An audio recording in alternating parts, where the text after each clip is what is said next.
Hai teman-teman, perkenalkan saya Tanti Putri Trimayanti dengan nomor NPM 235001048.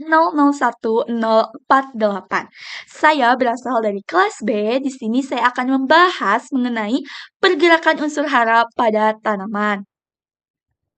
Nah, di sini ada pertanyaan nih teman-teman. Have you ever planted something? And have you ever wondered how plants get their food from the soil? Pasti teman-teman udah pernah nanam kan? Nah, pernah gak sih teman-teman bertanya-tanya bagaimana tanaman itu bisa mendapatkan makanan dari tanah itu seperti apa? Ternyata unsur hara yang ada di tanah itu tidak bergerak begitu saja, melainkan melalui tiga proses.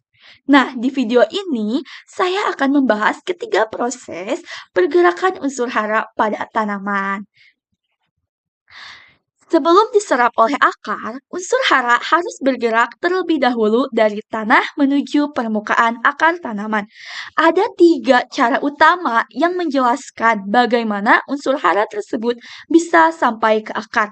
Pertama yaitu ada aliran massa, ada difusi, dan ada intersepsi akar.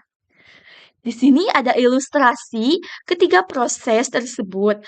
Unsur-unsur hara yang ada di tanah ini melalui tiga proses yaitu aliran massa, intersepsi akar, dan difusi. Unsur hara itu akan bergerak menuju tanaman dan nantinya itu akan diserap oleh tanaman. Gambar ini saya ambil dari Farasasti et al. Tahun 2021.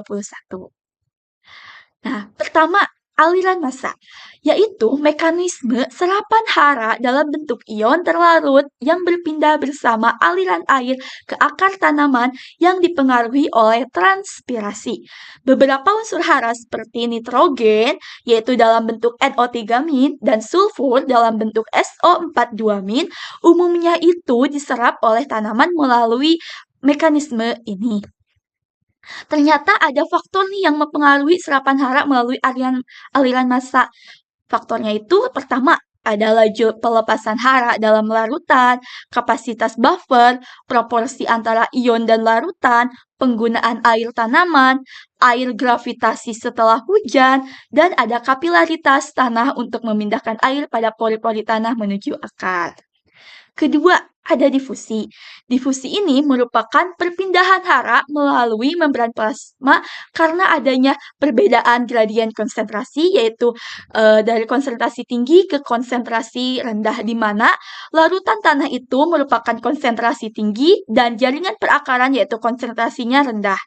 Pada mekanisme difusi ini, hara berpindah menuju apoplas, lalu ke membran sel untuk selanjutnya didistribusikan ke jaringan lain untuk proses metabolisme dan pertumbuhan tanaman. Distribusi ini juga dipengaruhi oleh beberapa faktor. Pertama, ada interaksi antar ion dan matriks tanah, ada tekstur tanah, reaktivitas hara dalam tanah, struktur tanah, dan juga kelembaban tanah. Nah, mekanisme ketiga yaitu ada intersepsi akar, yaitu proses perpindahan hara melalui persinggungan antara bulu-bulu akar yang mampu menembus agregat tanah dan bersinggungan dengan hara dalam bentuk ion yang tersedia di kompleks jerapan dan larutan tanah. Nah, ion hara yang terdapat di dalam tanah ini akan bergerak menuju akar tanaman melalui beberapa lapisan jaringan.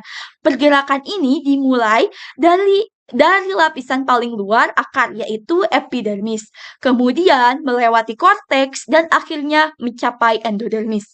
Pada bagian endodermis terdapat lapisan khusus yang disebut pita Kasparian. Nah, lapisan ini itu berfungsi untuk mengatur dan mengontrol masuknya unsur hara ke bagian dalam akar, yaitu pembuluh pusat stele. Nah, intersepsi akar ini itu dipengaruhi oleh pertama, volume tanah yang dilewati oleh perakaran, kedua ada konsentrasi hara di tanah, dan ketiga ada morfologi akar.